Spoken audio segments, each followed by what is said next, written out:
This video is for new players who have just downloaded Pokemon TCG Pocket and are looking to jump into ranked but don't know where to begin. Well, this video will show you how, so let's get straight into it. You need to figure out what kind of decks you want to play, and I'm sure you've got some cool cards that you want to play, but how do you play them? How do you play them efficiently? How do you compete at the higher ranks of those cards? Well, the first thing I recommend you do is chase the supporter cards. Yes, don't chase Pokemon, because you will get those Pokemon as you chase the supporter cards, because the supporter cards are used in a lot of the main decks. Here is a list of all the supporter cards I recommend for you to chase in no particular order. Sabrina from the Genetic Apex Charizard pack, Misty from the Genetic Apex Pikachu pack if you're looking to play water decks, Cyrus from the Space Time Smackdown Dialga pack, Leaf from the Mythical Island pack, the Giant Cape and Rocky Helmet Pokemon tools from the Space Time Smackdown Palkia pack, and finally Red from the Shining Reverie pack. These cards are almost essential to running any successful deck. You will play them in 99% of your decks. So here are some decks that I'm going to recommend to you to use to climb in today's current climate, as well as the deck I personally used to climb, which was actually Charizard EX. Feel free to pause the video and screenshot. Take your time. There's no rush. Okay, so now that you have your cards and all of your nice decks,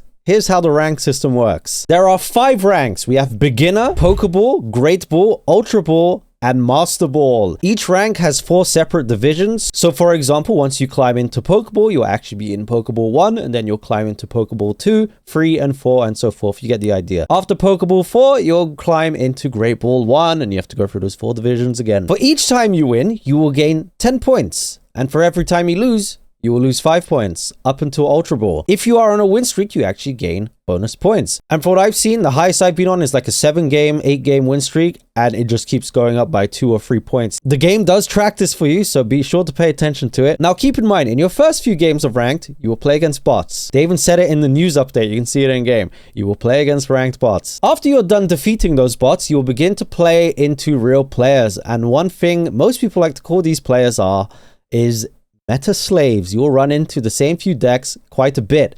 And on screen, I will show you those decks right now. I'm sure you've seen them if you played ranked. These are the most common decks I've run into. And here are some counter decks to those decks. Again, feel free to pause and screenshot. At this point, it's all up to you. Good luck. Now remember, have fun. It is ranked. You might take it more seriously, and good for you. You should. It's ranked. There's no fooling around here. Everyone's playing to win. And remember not to thank the meta slaves.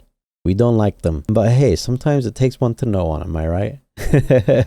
Now keep in mind, no deck has guaranteed victory. You are at the mercy of the game's RNG and your own decision-making skills. So good luck. And I hope you climb to the rank you'd like. If you like this video and would like to see an expanded explanation on anything I talked about here, let me know in the comments. And please do remember to like and subscribe to this video. It would help me out a lot. I also stream my ranked games live on my Twitch channel, which you can find the link in the description below. It's just twitch.tv/Dankbak, where I am currently playing Charizard EX, actually. Yeah, we climb to Ultra Ball. We're going to push for Master Ball very soon. Thank you guys. Peace.